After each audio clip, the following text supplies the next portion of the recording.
That's how you know that you're a bad worker, when it's all like, the robot didn't replace you. It became your manager.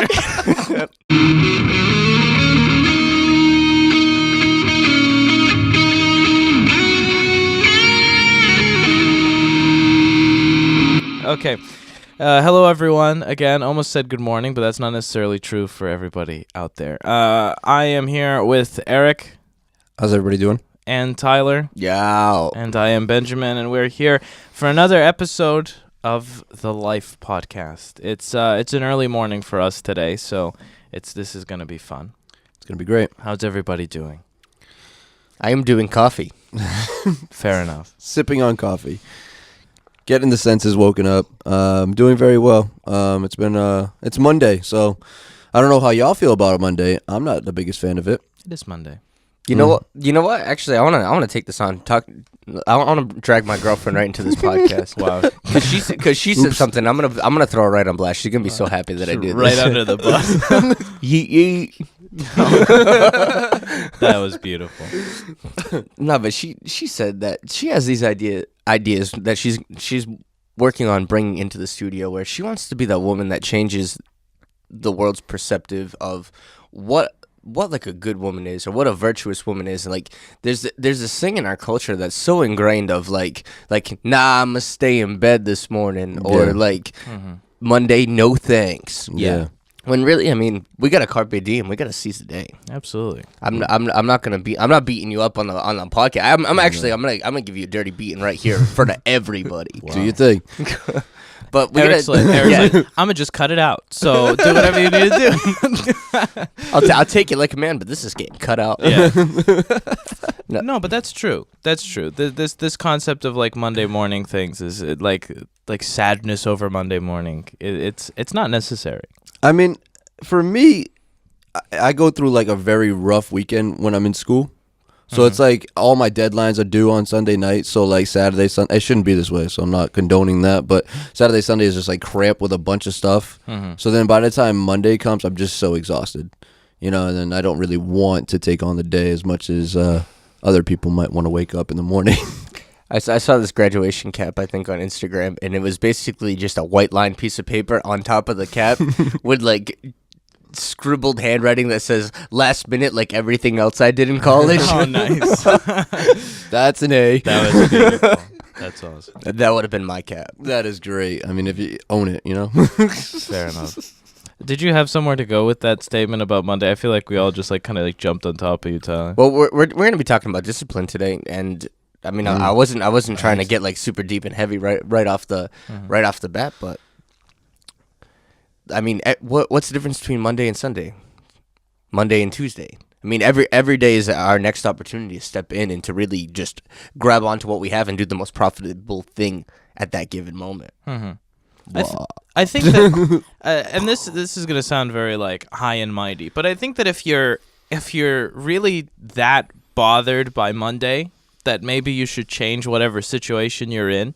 Like, I understand that a lot of people can't just be like, I'm gonna switch jobs, but still, like if you disdain your job that much, maybe you should think about trying to figure out a way that you can start moving towards something that you're excited about, because it's like, like there's supposed to be an excitement about doing things and being productive and going and doing things. Like the work week is usually when, for at least for me, all of my contacts are back online because everybody takes the weekend off. So going and like being able to be productive again is usually the motivator for those that work week. Do you understand what I'm trying to say? Absolutely. Okay. Yeah, that was good. I mean, I agree, and I don't know. This like my personal view on Monday, it kind of got engraved on me a while ago, and I guess I just never broke it. So I've always had like this mentality of Monday of like, I don't want to do it. I just don't want to. It's not that I'm not.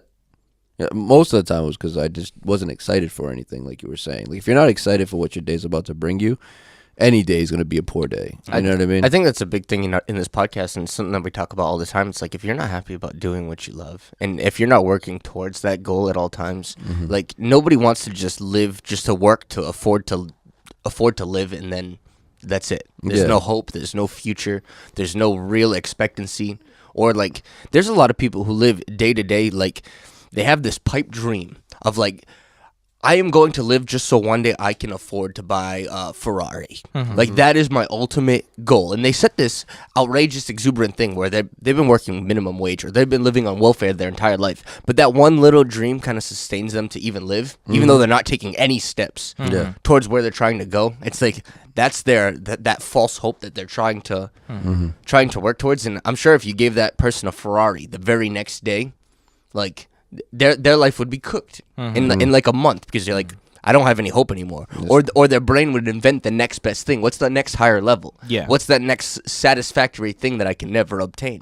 I mean, that goes back to like the story of the lottery. You know, you win the lottery, and all of a sudden the person kind of loses their sanity a little bit because they weren't. You know, you went from I have $2,000 in my bank account to I have $500,000 in my bank account overnight, and maybe not $500,000, more than that, I would hope. All my 10 problems million are gonna be fixed. Yeah, you know, all my problems are fixed now because of money, but you really don't even know how to handle the money, and then within a very short amount of time, you lose it all. There's a statistic that they say within 2 years, I forgot exactly the percentage, but when we come back from the break, I'll bring it back up. But it says, like, I think it's like 80% of the dudes who go into the NFL, because they don't have the character, they get all this money. Within 2 years of leaving the NFL, they're divorced and bankrupt. Absolutely. 80% of I'm gonna roll the exact scripture, but Yeah. but I think it's 80%. Okay. The thing is that, like, monetary, we talk about money because that's the easiest thing for people to measurable. measure. Yeah. You know, but out of all the people, I've been really fortunate to be surrounded by really successful people through most of my life, you know, and there seems to be like a common denominator that it's like there's a lot of paths to happiness and success, but all of them require hard work. Yeah. And consistency and perseverance, you know, and consistency is that core concept where it's like these people were hardworking for a long time. Mm-hmm. And now you're only seeing the cream on top of the milk. Yep. Where it's like, oh, that guy has so much money, or that guy has all these businesses, or that guy has all these houses. It's all like, why does he have all that stuff and I don't? And it's like, because that guy worked for 30 years every single day of his life. Yep. He never took a vacation. And now he's reaping the benefits of all of those, like that compacted interest. Yeah. And it's like we see people who are like doing minimum wage jobs, and there's nothing wrong with minimum wage jobs. It's just they stay in that minimum wage mentality and that minimum wage lifestyle, and they're like, if I'm getting paid minimum wage, I'm doing the minimum amount of work. Yep. And it's like, that's not how this system works. It's like capitalism is built off of the concept of like, you put in more work, you get more money. Mm-hmm. As opposed to, give me more money and I will give you more work. That's not how this system works. And I think that that's the disconnect between people, where it's like, if people just paid me more, I'd work harder. It's like, no, you have to work harder before you can earn that value. Absolutely. You ever see that meme? It's a picture of a weld, and it's like $20 an hour weld, all sloppy, like boogers everywhere, and then like $40 an hour weld, and it's this beautiful bead. Yeah. Sometimes you get what you pay for it. Yeah, absolutely. And I mean, that all comes with time, too. It's not like, you can't come in out the gate and be like, I want to make $30, $40, $50 an hour. Mm-hmm. You know, like, you have to earn that experience, and you have to have that under your belt for people to even consider paying you that much. But yeah, you're absolutely right. There's a lot of people that are stuck in that minimum wage mentality where they think that, that not that it's not okay, like you said, but those are entry level locations. You know, those are places that you start at. Yeah. You know what I mean? And you have to keep that in mind. You're just starting there. This isn't where you're supposed to be ending. There's unfortunately, and if that's like the only thing you got, then take what you have, but just understand that you have to build from there. Start changing your mentality so that it's not stuck there. And look at the beauty of capitalism. Like there's this socialist wage. I'm not trying. Well, obviously, I'm not trying to make this like a political podcast, but this socialist views. Go ahead. This socialist push to make like a $15 an hour minimum wage or whatever. It's like capitalism swallowed that whole. Right away, it's like, okay, I work at McDonald's in an entry level position. It's like, all right, if you want $15 an hour, we'll give you $15 an hour, but you're gonna work 20 hours a week, and I'm gonna get a robot to do what you do, so that I don't have to pay you. Yeah, yeah, absolutely. Yeah, it's tough because it's like people. so this is a very controversial. It's minimum wage is for people who are in school. It's like you're a high schooler, you're in college. That's what a minimum wage job is. Like I know people who own companies and they're like, why am I going to train somebody who doesn't know how to do anything, pay them $15 an hour when I can go get somebody else who has experience for $15 an hour? Right. Yeah. And it's like $15 an hour is already like a fair amount of it's a livable amount. I mean, if you work 40 hours a week, Right, you in know, the standard system right here. as of right now. And it's like that's like people don't want to advance themselves, you know. And I think that's the issue with society as a whole, is that people are like, that guy will advance for me. Like that person's going to do all the work and then I'm just going to get paid more money. Living off of someone else's dream. Exactly. It's like, no, you have to be able to put in the effort. You have to be able to put in the work. So I guess a big piece of what we talk about in a big piece of the Life podcast is really bettering ourselves and moving forward. If you want to work at McDonald's, if that's like your dream and your goal, and you're sliding into an entry level, shoot for being the manager. If that's what you like, or if that's where you are right now, and you're starting out and you want to make more money, shoot for being the best person you can be, so that you can advance within the company. Not like, oh, I need to beg for more wage and do the bare minimum of what I need.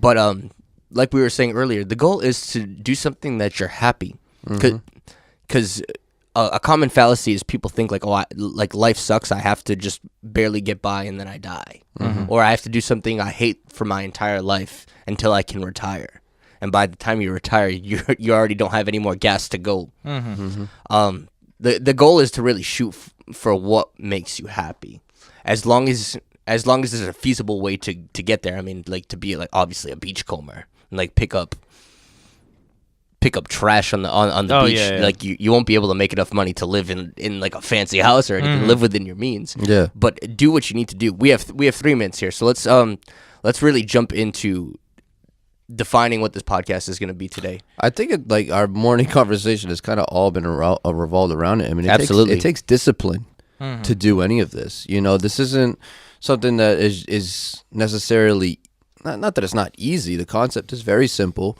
If you want it, go get it. You know, but you have to discipline yourself enough to consistently want it. It's so easy to say I want something one morning and wake up the next, and now that the alarm clock is going off, you don't feel like doing it anymore. Namaste in bed, bruh. Exactly. Namaste in bed. No, it's like we have seen, and it's like the societal culture where it's all like, I could never achieve that thing. But we see people who within our lifetimes have made fortunes. If your motivation is money, like, there you go. Like, look at Jeff Bezos and Bill Gates and Mark Zuckerberg and all these people who within our lifetimes have created stuff that's blown up. It's like you see all of the money and you see all of the influence and you see all of the stuff. What you don't see is the sleepless nights and the hours and hours that were poured into studying, to understanding their market, to understanding their user base, to investing, into making the right decisions. You see Mark Zuckerberg made a website and now he's worth $36 billion. Like, no, Mark Zuckerberg put time and effort. As much as I don't like Mark Zuckerberg as a person, you have to respect that he did a lot of effort and he utilized the tools at his disposal to make something good. He's a marketing genius. Yeah, absolutely. It's like, these are humans who have made fortunes in their lifetime. You also have the ability to do this thing. If you work at McDonald's and you're like, there's no upward mobility, look who your manager is. Strive for their position first. Even if you don't get their specific title, if you say, I'm going to work harder than that guy, somebody will notice. And you will either outgrow your position or you will be transplanted into something else. Absolutely. But you have to work for that. Yeah, I agree. No, sorry. And then, like, the last thing. And then you just repeat that process again and again. When you become your manager, who's your manager's boss? Yeah. Work harder than them. And you just do that again and again. And pretty soon you'll own 10 McDonald's. Absolutely. But that's so true. Last podcast we were talking about our techniques and our tips for discipline. And when we come back from a break, we are going to dive right into that. All right. So stay tuned.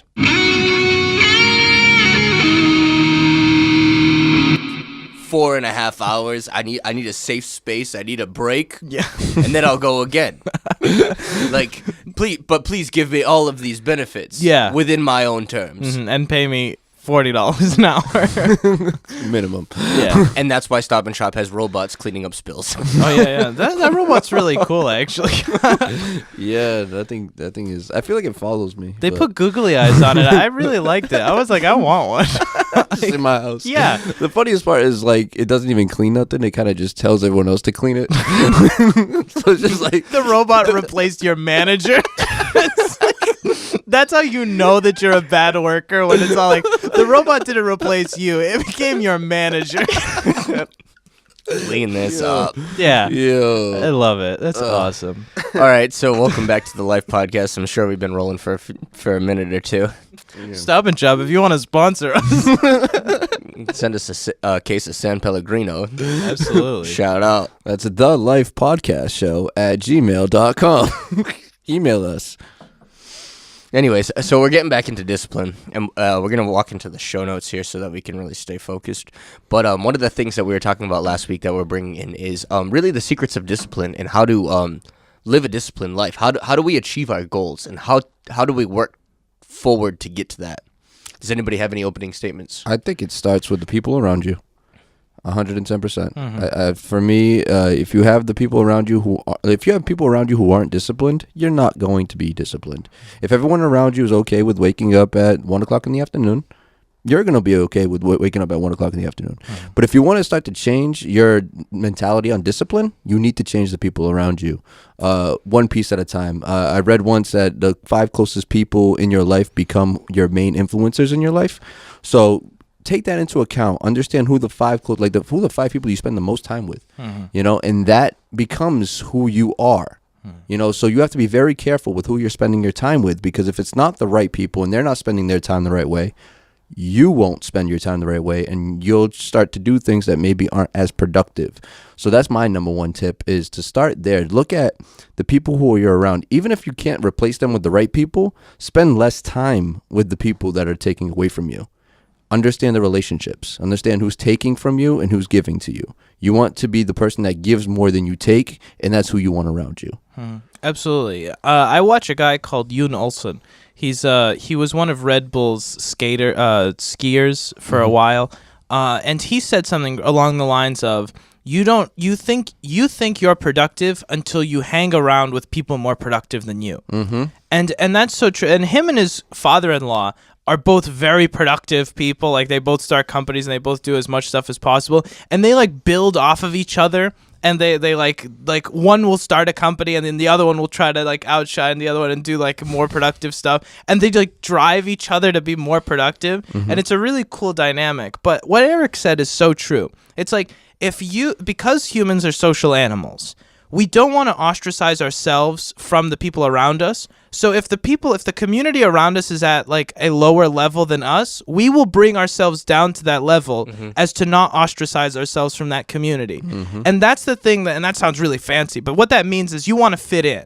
And if you hang around with people who are at a minimum wage level, not financially, but like mentally, a minimum mentality, you're going to lower yourselves down to that level. It's much easier to stoop down to somebody else's level than to bring everybody else up to yours. Yes. Yeah, And a lot of times especially- we don't want conflict either.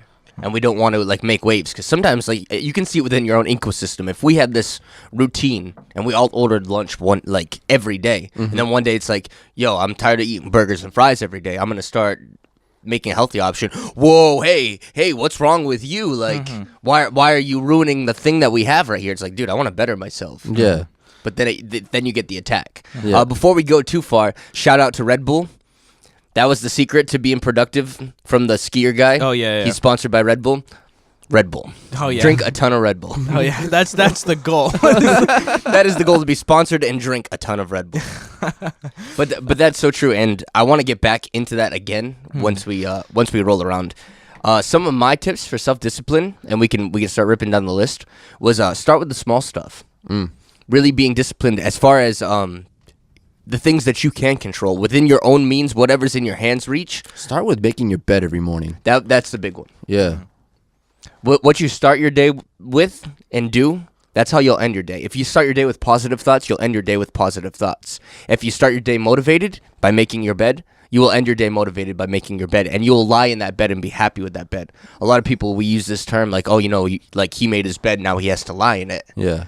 If you physically make your bed, make it nice, make it the way that you want it to be, when you lay down in that bed, you'll be like, yes, I set myself up for success today. Now I'm going to lay down in the bed that I made, and I'm happy about it. Yeah, and it also eliminates the want to, once you get out of bed, if you make it immediately before you shower, before you even go to the bathroom in the morning, it kind of eliminates you wanting to get back into bed.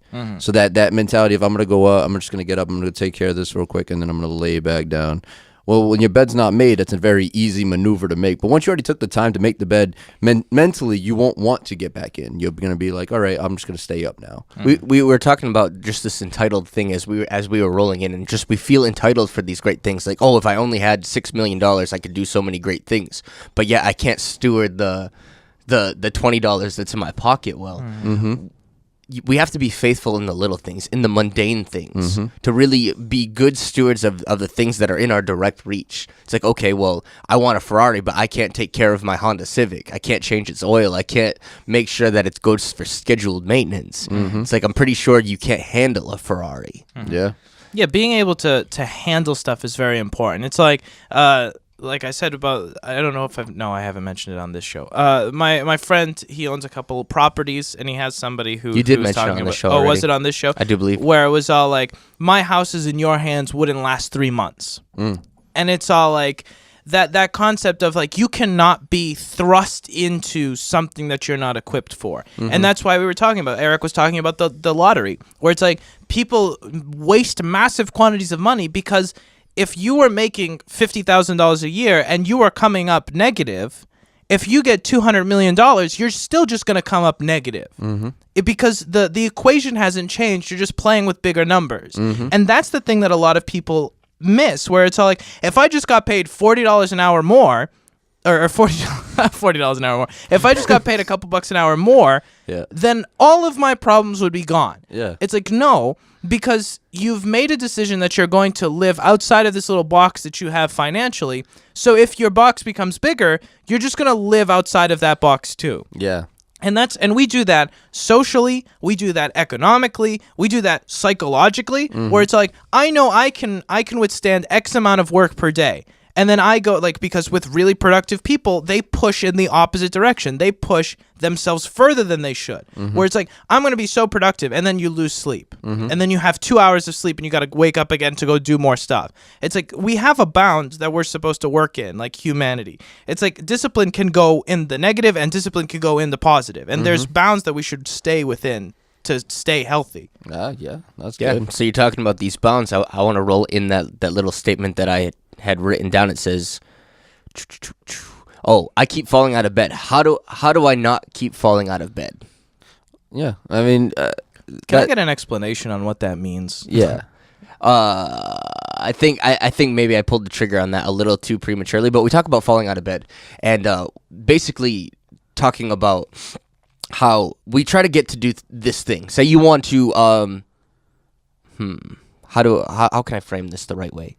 You want to accomplish this certain goal, but yet you keep falling back into the same patterns and habits. Okay. Yeah, there we go. Okay. So you're trying to get into this bed of saying becoming we're gonna just rip Eric apart every single day. Yeah. Just on Mondays. and yeah, just on Mondays. Mondays is Eric's day. So I want to be this awesome music producer, and you definitely are. But you. say I'm just starting out, and I want to be this music producer, but yeah, I have this habit of just being just a loser who smokes weed in his basement and talks to his friends all day and never really accomplishes anything. And we're talking about trying to get into that bed. This is the bed of being a music producer, and we have to take those necessary steps to be there, but we keep falling out, and we keep falling back into those same patterns, going back to those same friends, going back into those same ways. Keep falling out of the bed. Yeah. The best way not to fall out of the bed is to get deeper in it. Immerse yourself into what you're looking for. Not to make this like racially charged or anything, but Chinese people and Asian people have this wonderful thing ingrained in their culture where their kids, right from the womb, the mobile above like the crib and everything, has what they want for their kid to become. You want your kid to be an amazing violinist? They have violins spinning around their heads at all times, so all they see is violins. All they see is their productivity. Do you see where I'm going with this? Yeah, So absolutely. you have to immerse yourself. You have to get deep in the bed. I mean, if you're in the middle of a king size bed and you can roll around in the bed, you're not gonna fall out.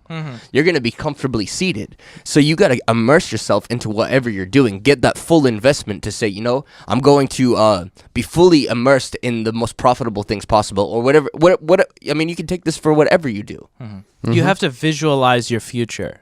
Tyler's, I don't know if you've been to my apartment, Eric, but Tyler has seen the Porsches that are in my bathroom. That's it. I have pictures of a GT2 RS. For anybody who doesn't know, that car starts at like 265, like 265,000, like before you buy all the fancy stuff. Or you delete the door handles. Or you delete the door handles, which costs like $700. It's like Porsche's like, we're gonna take stuff out of your car, but you have to pay us for that, because that's.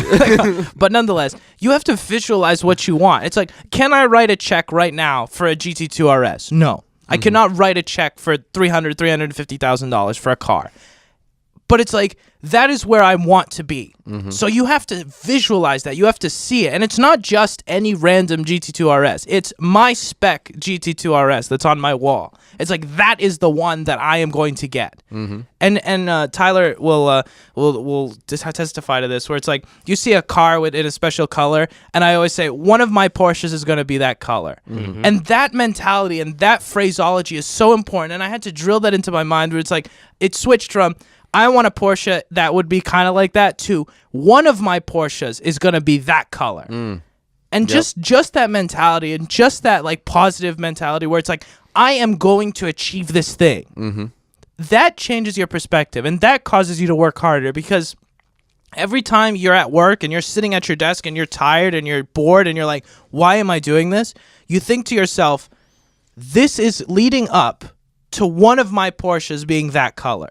This right now, this moment that I'm in right now, the moment that I'm saying, I hate my job, I love my job, but this moment that you say, I hate my job, I don't want to be here, you have to think, what is this building up to? That's the bed that you're making for yourself right there. I really think the bed shadow and the bed analogy for right now is a wonderful place to stay. Yeah, absolutely. I mean, that's how you, like, and what Benji was saying and what you were saying too is with the mobile hanging over the child's head, so that's all he sees, and the pictures on the wall. And for me, I have a vision board that's the first thing I see every morning. This is how you get deeper in the bed. It's not like, you have to think about it as just, what are you surrounding yourself with? But if you're not surrounding yourself with everything you want, like for the future, like the pictures and the visions and those things that remind you of it, when you do slip up, like, I'm going to wake up every morning at 6 a.m. and I'm going to start my day productive. And then day one rolls around, you hit snooze button and until it actually stops snoozing, and then you actually sleep for another 2 hours. And when that happens, if you wake up in the morning and the first thing you see is that dream, you'll immediately want to turn back around and try to change that. But if you wake up in the morning, you see nothing, you kind of even forget your own vision. Absolutely. And that's how you fall out of the bed, because then it takes you another week and a half to remember where you left off for you to try that again. But if you were to wake up that morning, see that vision, you would turn around immediately. You're looking at trying to waste the least amount of time. Because time is very precious resource to get you to your dreams. And if you keep spending another 2 weeks, another 2 weeks, another 2 weeks, you're going to run out. Try to minimize the time wasted. And we're not saying, I just want to clarify this really quickly. We're not saying that money is required to be happy. It's your vision for your happy life. If you say, what I want a one-family house, or I want to rent an apartment, I want to be financially stable, I want to have 1 year's worth of nest egg in my bank account, and that's all I care about. I love my job where I am right now. I just want to be more financially stable. Then that's your vision. That's your bank account. Like, have your bank account, like the number on your bank account checked right there. That's what I'm working towards. It's having a vision, having an end goal. That's what causes you to push forward. Absolutely. When we wander aimlessly, we get stuck in all this other stuff. Because if you don't have a goal, you say, yeah, I guess I can afford to go to the movies today, when you actually can't. Or, yeah, I guess I can buy that $300 coat when you actually can't. It's having that vision shows you, am I working towards this vision? It doesn't matter how fast I'm going. It's just, am I pointed in the right direction, and am I moving towards that thing?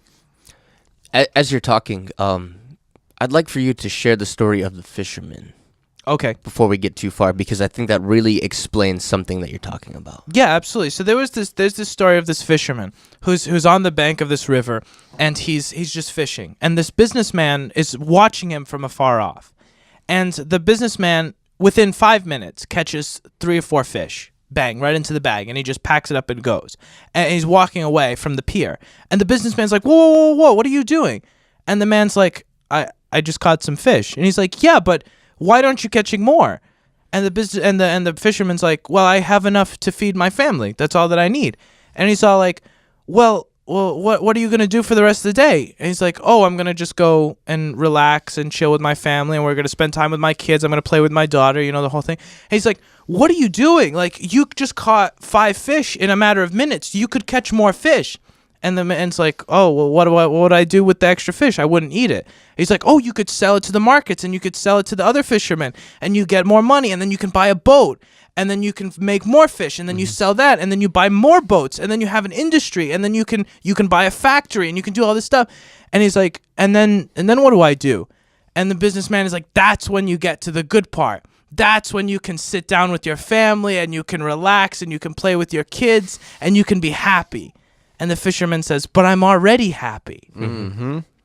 And that's the core concept. And it's like the meaning of that story is the hustle is only fun if you enjoy the hustle, if you enjoy the process. We're not here to slave away at life and just wake up 60 years later and say, I'm going to die next month. Yeah. It's you have to enjoy every part of it. If you enjoy the hustle, then hustle. If you enjoy where you are right now, if you're happy where you are right now, and you don't need $1 million in your bank account, then be happy where you are. Yeah. I guess that really defines that money in a bank account is not success. No, I mean, like we said at the beginning of the show, money is just a measurement, that we use to measure against each other at the end of the day. But it does not define happiness. Your bank account can be actually the opposite in some cases, where the more money you have, the more detached you feel from your own life. Because you can buy anything. You can do anything when you have that much money. So you realize how much time is like you can't buy time, I guess, is where I'm going with that. Yeah. Is like you can have all this money, but you can never buy back the time that it took for you to get there. So yeah, no, I don't think money will ever define success. Right. So, It's happiness. That's the core metric. It's how happy are you right now? Are you happy in this moment? Are right now, you who are listening to this podcast, are you happy? And take the time, pause the podcast right now. We're going to go on a break, but pause it right now. Say to yourself, am I happy? And if the answer is yes, good. Figure out why you're happy and continue to do those things. If you're not happy, analyze why you're not happy. What is it? Is it your friends? Because sometimes you have to cut people off. Is it your job? Because sometimes you have to switch jobs. Is it your area? Then sometimes you have to switch areas. And it's like, don't look at the circumstances. Say, why am I not happy? And how can I change that unhappiness? Because we can have as much money as you want. You can have every Porsche there ever was. Jerry Seinfeld. You can have every Porsche that ever was. Jay Leno. And Jay Leno. It's like, and you can still not be happy. I'm not saying those people aren't happy, but if they are, it's probably not because of the cars they have in their garage. It's probably because of the people around them, their friends, their family, because at the end of the day, we're social creatures. What makes you happy? Yeah, Jim Carrey said it best. He said, I wish everyone could have the money that I have so that they can see that the money's not everything. And that's real. You have to realize that money is only a tool. It is a tool to get the means of what you want. Okay, but that's where it ends. It is just a tool. If you want the Porsche and that'll make you happy, then the money is the tool to get you the Porsche to fulfill your goal. But if you want a family, then money is the tool to provide for the family. But you have to keep money. I mean, there are people that put money first, and that is like their life. Everything revolves around money. And if there are people that money makes them happy, but it's a very small percentage. And if that's who you are, then you can move on to another podcast. Money can make you happy, but it can never truly satisfy. And there's always an empty gap once you hit that level of, okay, well, I'll be happy when I have 10 grand. Okay, I'm happy for the moment that I had 10 grand. What's next? That didn't satisfy like I thought it did. Yeah, because your lifestyle changes. No matter what anyone says, if you get paid X amount of dollars and then you go up $10 an hour, your lifestyle changes. Yep. Just because of that increase. How that changes is dependent on you. But your lifestyle does change. And that's why they say, like, millionaires don't have friends who are not millionaires, because their problems and their talk is different than people who don't have millions of dollars. You know, like, I'm not going to care about my friend's yacht that needs to be repainted. Like, it's like, that's a real, like, oh, boo-hoo, you know, like, and that's why you have people who you interact with on the same level. And that's why it's so important to have those people at that same level, or people who are higher than you in whatever you want to achieve, because you have to start looking at them for where they are and what they're doing. Yeah. Before we take a break, you want to send it off on that Portuguese proverb? Oh, yeah, like everybody pulls... No. No. Don't they say, like, show me who your friends are, and I'll tell you who you are? Yeah, exactly. Show me who your friends are, and I'll tell you who you are, because you are the sum total of all of your friends. Yeah, absolutely. It goes right back down to the 5 people in your life. Ooh, Data ducks. That was perfect. So that's awesome. And when we come back, I want to go on a little rant. I have some secrets to self-discipline, and there's a few other things in the show notes that we want to take over before we get into the practical life application. And we'll be right back. Stay tuned.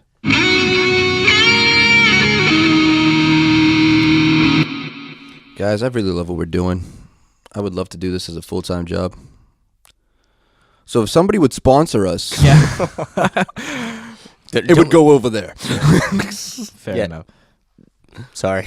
There you go. That's how it's just like setting the timer.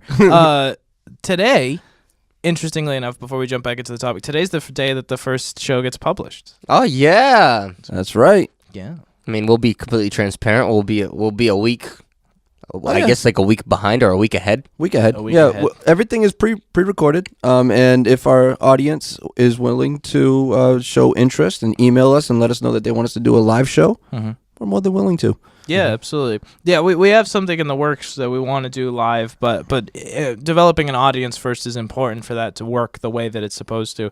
But you know that we are trying to be as consistent as possible. That's what we've been talking about today, discipline and consistency.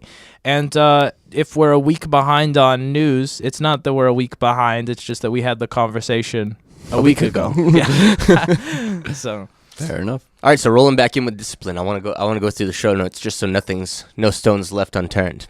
So within the show notes itself, I talked about start with the small stuff, be faithful in the mundane things, things like making our beds. What foundation that we lay in the morning is how we're going to end our day.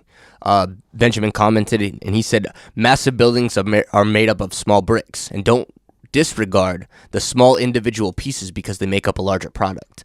I see this fallacy all the time, and I mean, I could think about it growing up with all my friends. They'll be like, yo, if I just had this opportunity, man, and I had all these resources, I could just do whatever, man. And it's like, bro, you don't even have $3 in your pocket right now. Like, you asked me to borrow money today to have gas to go somewhere. Like, but if I only had like $20,000, and we disregard that we can't manage the things that are in our direct reach. How can we expect to be able to manage something so much bigger than whatever we have now? So be a good steward of what we have. Be able to rightly keep whatever we have in order, and know that promotion will rightly ensue. I also put down talking about create a routine. It's very important to create a routine. Create success as a routine. Create that vision, like Eric was saying, as a routine. You're saying, okay, well, when I wake up every morning and I see the vision, that's my routine. Success is my routine. Discipline is my routine. And then it becomes habit. It takes 21 days to make or break a habit. So if you can do something successfully for 21 days and maintain it, that will become your lifestyle. That will become your character. That will become a part of you.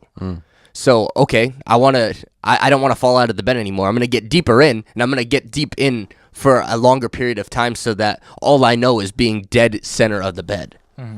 which if you're just jumping into this podcast right now, I really encourage you go back to the end. To the beginning. Yeah, right. You can't go to the end. Yeah, well, you can. Well, and yeah, just I don't think that you're gonna get the outro. Yeah. And that's something important. The building up of small pieces. Again, back to Yoon Olsen, who I think is an interesting individual as a whole. They asked him about his companies and if he took funding for. He has a bag company. Say bag? Bag, yeah. Okay. Bad company. Bad company. Yeah, exactly. He has a bag company, and they asked him, "Did you take outside funding for it?" And he says, "I don't like to take outside funding." He says there was a small amount of outside funding, but he doesn't like to do it for his companies because he likes to watch them grow organically. Because if you can grow a company organically, you have a real product. Mm-hmm. It's quote unquote easy to make a product when you have millions of dollars of funding and you can start something formally from the beginning. He says it's much harder, and it proves a much bigger point if you can start something from the ground up. Mm-hmm. And it's like that's the core concept, where it's like if you want to achieve something, don't be afraid of starting from the ground up. So many people say, if I just had a house, if I just had a rental property, if I just had 20 grand cash, if I just had X, Y, or Z, everything would be okay. Mm-hmm. Then work towards achieving that thing so then you can go and utilize that for your project. And most of the time, by achieving that thing, by the time you get the 20 grand cash, you realize, wow, that was a really bad idea. Mm-hmm. And if I had 20 grand in the beginning, I would have just burned it. Mm. Right. You can't Yeah. fight the process. Mm-hmm. Yeah, absolutely. Don't fight the process. Don't fight the Absolutely. process. Other things within the show notes this morning, talking about creating a routine, really being on time and keeping appointments. That's huge. Huge. That's just as big as making your bed. If you say that you're going to do something, do it. If you set an appointment, I mean, back in the day, if you told somebody something, your word was your contract. Mm-hmm. And what we say, like, Still is. it really is at the end of the day, and it's detestable because it's been so watered down to the fact like we're so used to people saying like, oh yeah, I'll do that, or oh yeah, I'll be there, and they just don't show up. Yeah. And that's still frustrating. I think it's always going to frustrate me, the fact that like there are people out there who be like, oh yeah, I'll see you at 7, and they don't even call you to tell you they're going to be late. They just don't show up till the next day. I mean, that's a really good character builder. Yeah. It's to say something and mean it, and then do it. I'll be there at 7, and I'm there at 7. Regardless if the other person is there already or not, Just show up. just show up and be there on time. That's a great thing to have as discipline, and it's a great way to success. I mean, You won't succeed if you don't show up. there's no excuse not to be able to be an adult to order your time and priorities in such a way. I mean, it falls down to priority. Is this a priority for me or not? Mm-hmm. I mean, I used to live out in the middle of nowhere. And yeah, I mean, you had to at least schedule 20 to 30 minutes of your day to be able to get anywhere significant. And I was on time all the time. This isn't a bragging point. This is just absolutely. the place of authority where I can talk about this. It's very, very important, and there's really no excuse, especially if you live in the city and you live 2 blocks away from somebody and you're always 10, 15, 20, 30, 40 minutes late. It's like it takes you 2 minutes to get here. You're sending the direct message of this isn't important to me and I really don't care. Your level of commitment, it really shows on your tardiness or on your earliness. You know, if you show up 15 minutes early, this is probably a little more is a important priority. to you. Yeah. Whatever it is. I mean, whether you're showing up to a recording session with me or whether you're having an appointment to go to meet with Benji for jewelry, whatever it is, show up. Just show up. That's it. Or if you're not going to show up, be legit, be straight up and be like, I can't be there on time. It really just speak the truth. Things happen. You know, life happens, and sometimes when life happens, just let that person know.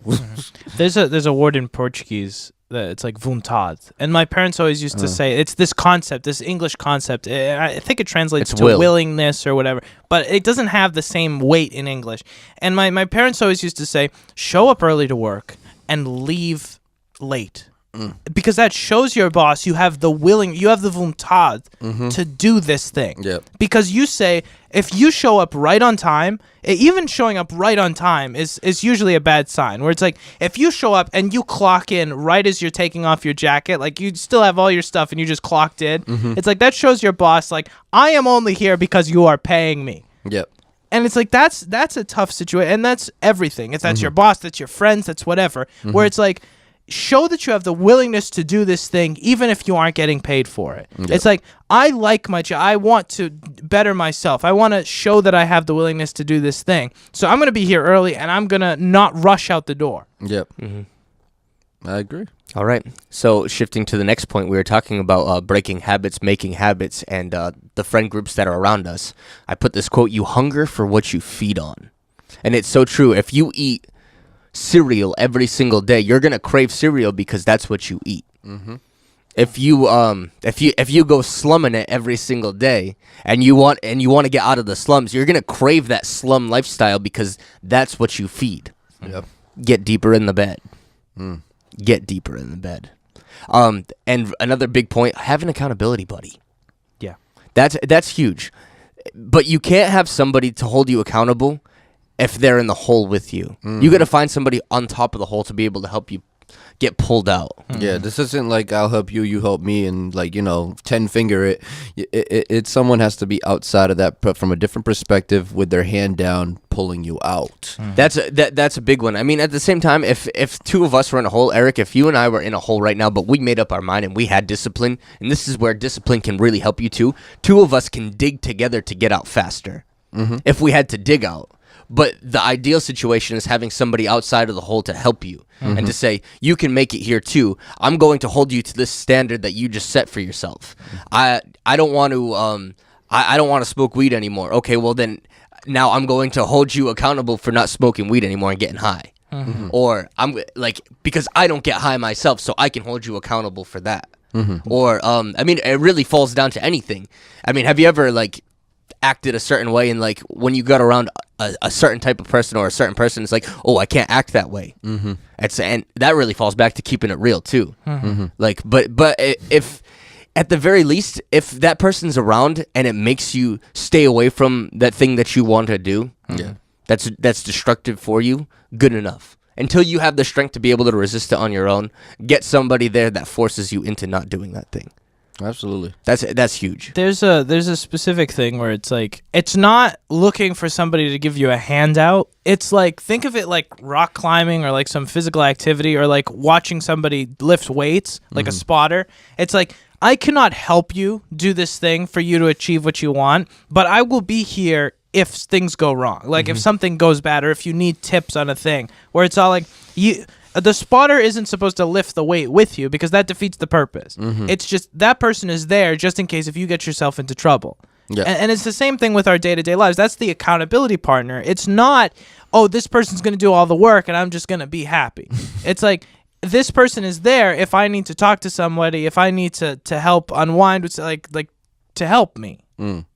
Yeah. I mean, but we live in such a what's the word I'm looking for? Instant gratification. There it is. So we live in like in a generation where instant gratification is like everything. Entitlement. Yeah, it's an entitlement. Yeah. Tyler says microwave culture. Yeah, that's a great term. I like that. So we live in this culture. So discipline and consistency comes a little bit harder now.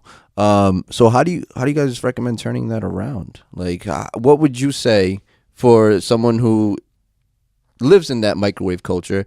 What would it be the steps that you would give them to Tyler, I guess, or Benji, either or, to start climbing in the right direction? Pick something that requires effort and work, even if it's small, but it's organic and it starts from that very building block of, I worked for this and now I earn this. Something that doesn't allow for instant gratification. Achieve something. Achievement is so built into our psyches, like hardwired. Here's a trophy, but I didn't win. Here's a trophy. That was a big issue. That's a big issue. But the idea of that concept now is so important, where we have to say, okay, what is the thing that I'm willing to achieve? You want to start a business. You want to buy and sell stuff. Buy and sell something, not a car. Okay, that's not the first thing that you do. You like go to a yard sale. Find something that you can afford, invest in it, and sell it. Do it one time. Then take that money and do it again. That's it. Yep. People so much of we talked about this like one of the first episodes where it's like people love Casey Neistat because Casey Neistat jumps out of helicopters and goes and flies around the world and does all this stuff. The first step is not jumping out of a helicopter. The first step is doing something that points in that direction. So many times people are like, if I just had real estate, like I know a guy who has a lot of properties. Everybody talks about him and it's like, if I had his properties, I'd be successful too. It's like, yes, that guy bought all of his stuff because he had that mindset. You cannot say if I was where he now is when I'm 20, I will be successful because that guy's 60 years old. He's worked his whole life to get where he is now. Same thing. If it's not a business, if it's art, say, I want to be a better artist. Draw something. It doesn't matter what it looks like. Draw something. Do that every day. Don't talk about it, do it. Yeah. Sometimes that just triggers. Not talking about it is a big thing. When you talk about something, it switches that thing in your brain that says, you achieved it. Good job. Yeah.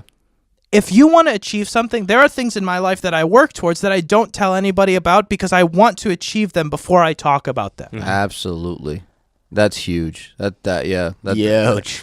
That's something that a lot of people, you get excited for an idea and you just like the first thing you want to do, I gotta go tell everybody that about this idea that I have, and even sometimes it's like you tell the people that the wrong people because that let's say that 5 people that you have in your life aren't exactly the right people, so you run and you tell 4 of the 5 people and all 4 of them say that's a dumb idea, you're gonna waste your time, why don't you just do this instead, it's easier. Now it crushes you. It crushes your will on that, your volonté to do that, because everyone that around you, the people who you look up to and the people who are your core 5 just shot down this idea, and now that shot down idea will never take the next step because you got ahead of yourself. But if you would have waited, got some traction on it first, and then later talked about it, now it's not just an idea. It's like, no, I've already proven success on this, and I'm going to continue forth because now I have something to stand on. So, yeah. Yeah, be careful who you share your vision with. There's some people who are too blind. Absolutely. And before we switch topics really quickly, my parents will say this all the time where it's all like, if people knew all of the stuff that you tried, they'd be like, wow, this kid just has nothing, like nothing to do. And it was like going wildly back and forth. Yep. And it's like, it's not the problem of trying stuff. It's like, I've tried so many things. Like I was trying... there was a point in my life that I was thinking of going into surgery and what that meant and like starting to research that and then going and doing all these different things. But like people's view changes depending on how much stuff you try. And it's like, if you try things quietly and they don't work out and you just don't tell anybody about it, then that's fine. It's just like, pick who you talk to stuff about. Like I've told people about that, but it was people who understand the way that I work. If I go and I tell somebody like who's like adjacently related to me, like, oh, I'm going to be a surgeon. Oh, I'm going to sell jewelry. Oh, I'm going to be a software engineer. They're going to be like, what is up with this dude? Like he's back and forth like all the time. Yeah, absolutely. That's huge. You have to keep failing, but fail quietly. That's just a part of this. It's not a matter of, it's not a failure if only you see it, It's when other people see it that you get that weird, that very uncomfortable notion of like, oh, I'm a failure. It's because everyone else saw you do that. But it's like, try as many things as you can. Just keep it to yourself. Yeah, and just be willing to try things. Or you can be willing to fail. You can be willing to fail in front of people as long as you're secure in yourself. Don't be afraid of the process to say, hey, some of it is falling on your face and failing. And it's not about falling down. It's about being able to get back up afterwards. Not taking that crushing blow, not living by the praise of men. I think we already had a show a couple days ago where I talked about that. Like, if you don't live on the praise of men, you're not going to die when they criticize you for failing. It's like, oh, like I messed up. It's not that big of a deal. Get back up, try again. That didn't work. Yeah. I mean, we wouldn't have a light bulb if Thomas Edison wasn't willing to fail. Absolutely. 900 times or whatever. I mean, maybe that's a gross exaggeration, but still, the point is, he was like, I'm just gonna rip this thing until maybe I get it, and I don't care if people think I'm crazy. Yeah, absolutely. So one of the last notes that I have, and that's wonderful, is don't beat yourself up about falling down. Just get back up. Yeah, and then surround yourself with people who are there to say, hey, I got you, bro. Come on. Get up. Yeah, surround yourself with people who like you as a human and not what you're doing. Yeah. Like it's like I support like let's say Tyler tells me, oh, he's working on this project, like good job, man, like keep pushing the boundary. Tyler comes to me and says, oh, I messed up, it didn't work out, and I'm like, oh, it's so sorry to hear that, but next time you'll get something better. Surround yourself with people who are like happy to be around you, who are willing to build you up. If you're surrounding yourself with people who are like, oh, you're a horrible human being, why are you trying all this different stuff, why? And we do surround ourselves with people, it's like, it sounds weird in like an abstract situation, but how many times has your friend said, oh, you're just stupid? Yeah.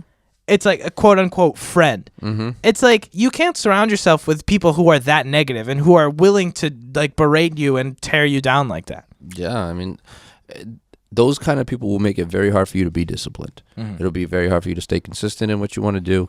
And I think the number one tip is like, because a lot of people come down to this instant gratification. I think it's the core concept of I don't want to waste time on something that's not going to work. Mm-hmm. So my number one tip for that is if it feels right and it makes you happy, I don't care how much it's paying you at first. If it feels right and it makes you happy, somebody will eventually pay you for that. Mm-hmm. So just keep following what makes you happy, and I promise it won't be a waste of time. And you're not alone. Yeah. If you're listening to this now and you feel alone, or you have this vision, you're not alone. Mm-hmm. The vision for this podcast and for this entire studio, the criteria of making content is, do you like it?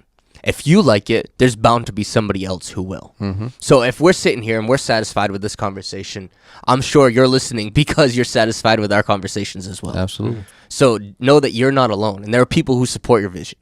Yeah. Absolutely. And there's going to be people who aren't satisfied with this concept, and they can go and watch something else or listen to something else. Just because there are people who are making things doesn't mean that we all have to like the same thing. Listen, there's a butt for every seat. Absolutely. Yeah. Just because you're making something and some people don't like it, there are people who will. Yep. So don't be discouraged by the people who don't like something. Absolutely. So this was awesome. I mean, if I wasn't in love with this podcast yet, today made me fall in love. Absolutely. This is good. Well, thank you guys for listening, and until next time.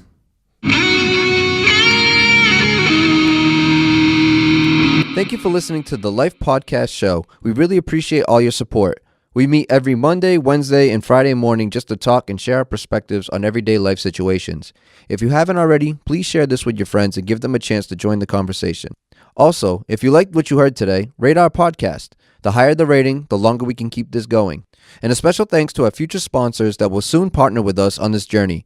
If anyone would like to contact us, please email us at thelifepodcastshow@gmail.com. One word. That's thelifepodcastshow@gmail.com. Be blessed and have a wonderful day. Wonderful day. Wonderful day.